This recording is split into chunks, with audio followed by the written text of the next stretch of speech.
Welcome to your daily dose. My name is Robert. I'm with my pal Matthew, who has no idea what I'm about to ask him. That's part of what we do here.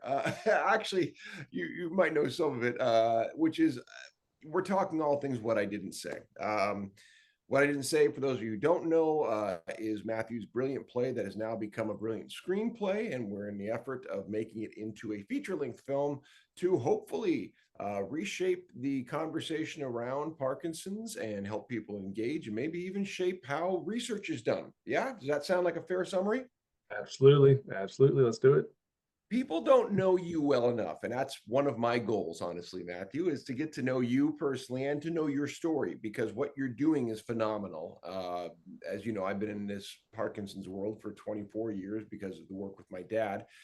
Seen a lot of people do a lot of great stuff. You're doing great stuff, and that's one of the reasons I'm so happy to be working with you.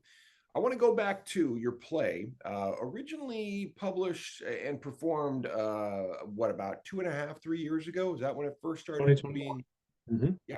Okay. So it's had a pretty good life already, and you continue to tour with it, right? Yeah. What I've heard you say is it surprises you sometimes the response you get to it. Is that right? Yeah. Yeah. We performed it nearly 40 times in 8 states so far. And yeah, for instance, we were just in Santa Rosa, California, and Sebastopol and performed. And so we had 350 people attended, and we turned away people. And that's a huge number of people. And they don't know me, and they don't really they haven't heard the play. Yeah. So I'm in deep consideration of why did so many people show up. And I think, Robert, partially it's the topic, like people, there's more and more people who have it, more and more people who have it, and people are interested and curious about it. That's good. I agree, and it's one of the brilliant conceits of your title too. I think that speaks toward what isn't being said about Parkinson's, and this is part of, in my estimation anyway, a larger rebranding of what needs to happen. We're ripping open the idea of what Parkinson's is as an old white man's disease.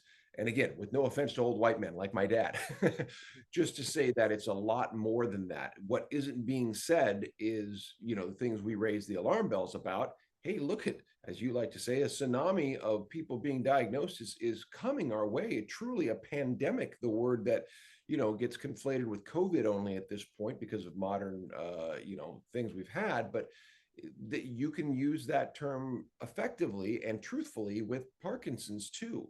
So maybe Yep. that's part of the reason why, again, 350 people. And for those who don't know, Sebastopol is not like a huge population base.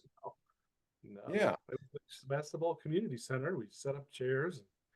It there was a it looked kind of like a prom. It was Yeah. decorated like it was going to be a prom, but man, we had, and the energy in the room and the attention and the focus was just almost overwhelming.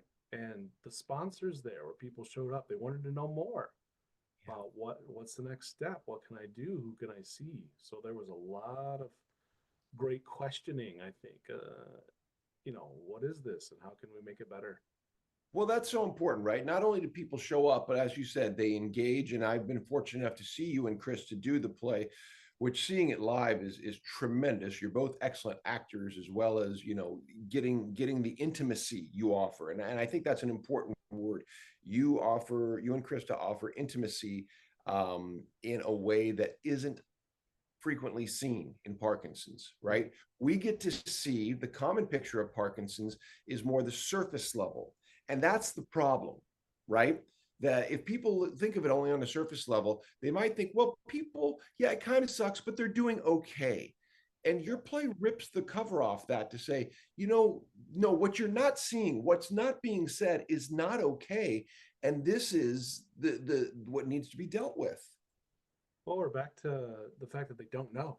They don't know that there's an iceberg with, a few symptoms above water and this huge body of negative things below the water, where the anxiety, the depression, the apathy, the difficulty, the slowness, so it's so much far beyond tremor, but people don't know to ask what else about Parkinson's. And so we're happy to provide it. This is what's else, this is the part of the iceberg you don't see. This is what we aren't saying. Okay, good. Well, that's our first episode. We're going to come back and talk more because we want to help people engage. That's a big part of what we're doing. And let's talk about that in the next episode. Okay. Yeah, man. Thank you.